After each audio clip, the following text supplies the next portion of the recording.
আসসালামু আলাইকুম ইন্নাল হামদালিল্লাহ আসসালাতু আসসালামু আলা রাসূলিল্লাহ আম্মা বাদ। আজকে যে বিষয়টি নিয়ে আলোচনা করতে যাচ্ছি সেই বিষয়টি হচ্ছে দিনের মধ্যে মধ্যমপন্থা অবলম্বন করতে কি বোঝায়। এই বিষয়টি পবিত্র কোরআন কারীম এবং সহিহ হাদিসের আলোকে সংক্ষিপ্তভাবে আলোচনা করার চেষ্টা করব ইনশাআল্লাহুল আজিজ। দিনের মধ্যে মধ্যমপন্থা অবলম্বন করতে বোঝায় যে দিনের মাঝে মানুষ কোনো কিছুকে একটু বাড়িয়ে করা, যা আল্লাহ সুবহানাহু ওয়া তাআলা এবং রাসূল সাল্লাল্লাহু আলাইহি ওয়াসাল্লাম কর্তৃক নির্ধারিত সীমাকে অতিক্রম করে। এটি হচ্ছে দিনের মধ্যে অতিরঞ্জনের শামিল। অন্যদিকে দিনের মধ্যে কোনো কিছু কমতি করা বা কম করা, যা আল্লাহ সুবহানাহু ওয়া তাআলা এবং রাসূল সাল্লাল্লাহু আলাইহি ওয়াসাল্লাম কর্তৃক নির্ধারিত দিনের বিষয় থেকে কিছু অংশ বিলুপ্ত করে দেওয়ার শামিল, সেটি হচ্ছে দিনের মধ্যে কমতি করার শামিল বা দিনের মধ্যে ত্রুটি করা।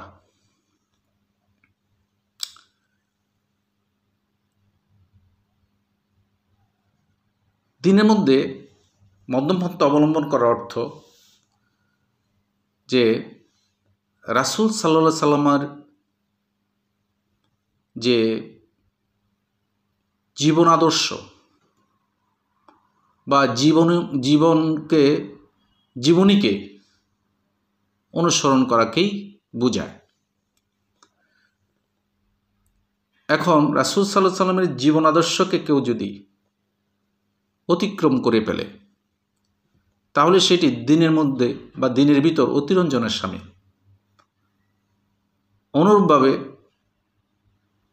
রাসূল সাল্লাল্লাহু আলাইহি সাল্লামের জীবনীকে কেউ যদি পরিপূর্ণভাবে পালন না করে, সেটি হচ্ছে কমতি করার শামিল। যেমন একজন ব্যক্তি বলল যে সে সারা বছর, তার বাকিটা জীবন সারা বছর রাত্রির মধ্যে সালাত আদায় করবে, সে ঘুমাবে না।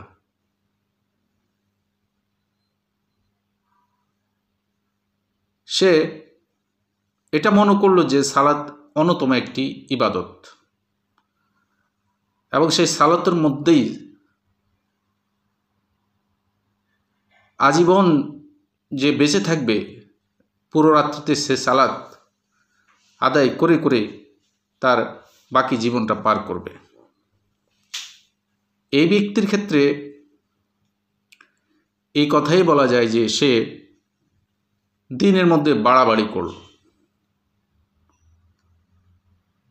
কারণ সে হকের উপর নয়, সে রাসূল সাল্লাল্লাহু আলাইহি সাল্লামের জীবনীর পরিপন্থী পথে সে পরিচালিত হচ্ছে।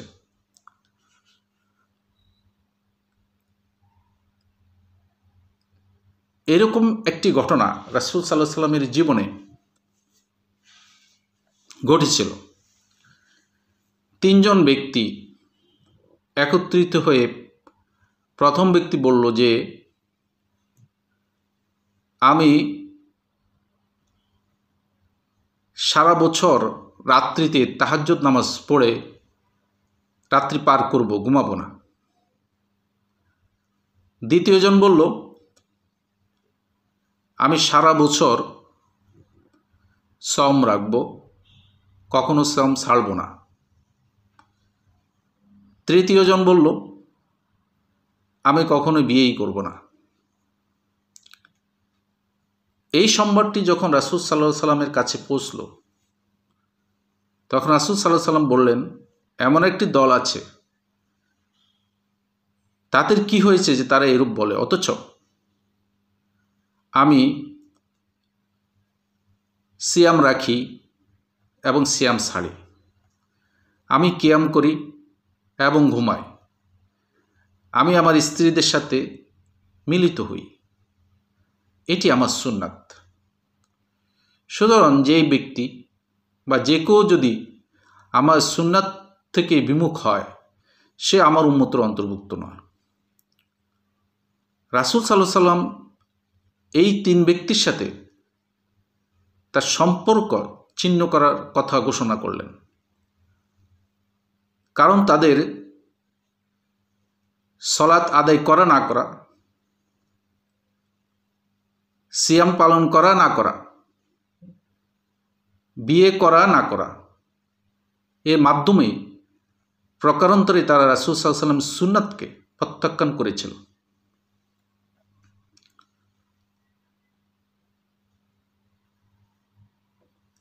দিনের মধ্যে কমতিকারী ব্যক্তি, যেমন সে যদি বলে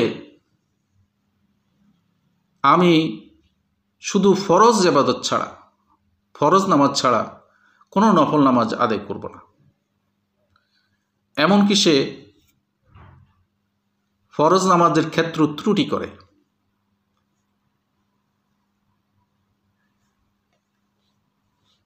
তাহলে এই ব্যক্তি রাসূল সাল্লাল্লাহু আলাইহি সাল্লামের সুন্নাতের উপরও নয়। আরেকজন ব্যক্তি সে বলল যে আমি রাসূল সাল্লাল্লাহু আলাইহি সাল্লামের সুন্নাত এবং সাহাবাদের খোলাফায়ে রাশেদাদের সুন্নাতের উপর জীবন পরিচালিত করবে। তাহলে এই তিন ব্যক্তির মধ্যে এই ব্যক্তি হচ্ছে মধ্যমত্ব অবলম্বনকারী। আরেকটি ঘটনা বলা যায়, যেমন তিনজন ভালো ব্যক্তি, তাদের সাথে একজন ফাসেক ব্যক্তি। তিনজন ভালো ব্যক্তির প্রথম ব্যক্তি বলল আমি এই ফাসেক ব্যক্তির সাথে, এই ফাসেক ব্যক্তিকে সালাম দেব না, তার সাথে কথা বলবো না, তার থেকে দূরে থাকব। দ্বিতীয় ভালো ব্যক্তি বলল না, আমি ফাসেক ব্যক্তিকে সালাম দেব, তার সাথে কথা বলবো, চলাফেরা করব, তাকে দাওয়াত দেব, তার দাওয়াতে আমি অংশগ্রহণ করব, সে ভালো একজন ব্যক্তি। তৃতীয় ভালো ব্যক্তি বলল যে আমি এই ফাসেক ব্যক্তির সাথে কথা বলবো, চলাফেরা করব, যদি তার পাপাচারকে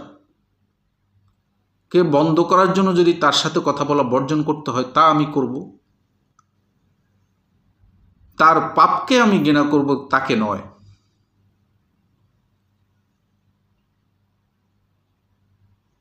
তাহলে এই তিনজন ব্যক্তির মধ্যে প্রথম ব্যক্তি সে বাড়াবাড়ি করলো দিনের মধ্যে, দ্বিতীয় ব্যক্তি তার ব্যাপারে নির্লিপ্ত বা একেবারে শীতল, আর তৃতীয় ব্যক্তি হচ্ছে মধ্যমপন্থা অবলম্বনকারী। অর্থাৎ রাসূল সাল্লাল্লাহু আলাইহি সাল্লামের সুন্নাত অনুযায়ী সে এই ফাসিক ব্যক্তির সাথে সে তার ডিল বা আচার আচরণ হবে। এবার আরেকটি ঘটনা যদি আমরা এখানে তুলে ধরি বোঝার জন্য, সেটা হলো একজন স্বামী তার স্ত্রীর কথা মতো চলে, স্ত্রী যেখানে যেতে বলে, যখন যেতে বলে সেই অনুযায়ী সে চলে যায়, স্ত্রীর অন্যায় কাজে সে কোনো বাধা দেয় না এবং ভালো কাজ করার কোনো আদেশ দেয় না। এক কথায় স্ত্রী তার উপর কর্তৃত্ব করে বসে আছে, এমনকি স্ত্রী তার মালিক হয়ে বসে আছে। আরেকজন ব্যক্তি সে তার স্ত্রীরকে কেয়ারই করে না, পাত্তাই দেয় না স্ত্রীকে, তার সাথে অহংকার করে চলে, তার স্ত্রীকে তার বাড়ির কাজের মহিলা থেকেও বেশি অবহেলা করে সে। তৃতীয় আরেকজন ব্যক্তি সে তার স্ত্রীকে কোরআন সুন্নাহর নির্দেশ অনুযায়ী তার সাথে আচার আচরণ করে। কোরআন কারিমে যেমন সূরা বাকারা 2 নম্বর সূরা 228 নম্বরেতে বলা হয়েছে আউযু বিল্লাহি মিনাশ শাইতানির রাজিম আলাহুন্না মিসলুল্লাজি আলাইহিন্না বিল মারুফ, অর্থাৎ স্ত্রীদের তোমাদের উপর যেমন হক আছে তেমনি তোমাদেরও তাদের উপর হক আছে। এই ব্যক্তি এই আয়াতের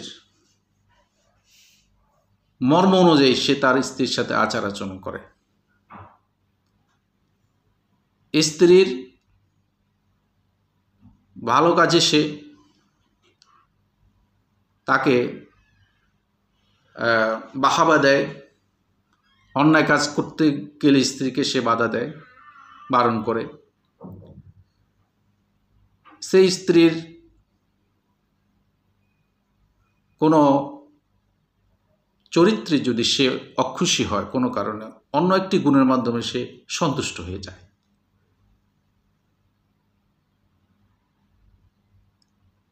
সে কুরআন সুন্নাহর বিধিবিধান অনুযায়ী সে তার স্ত্রীর সাথে জীবন পরিচালনা করে।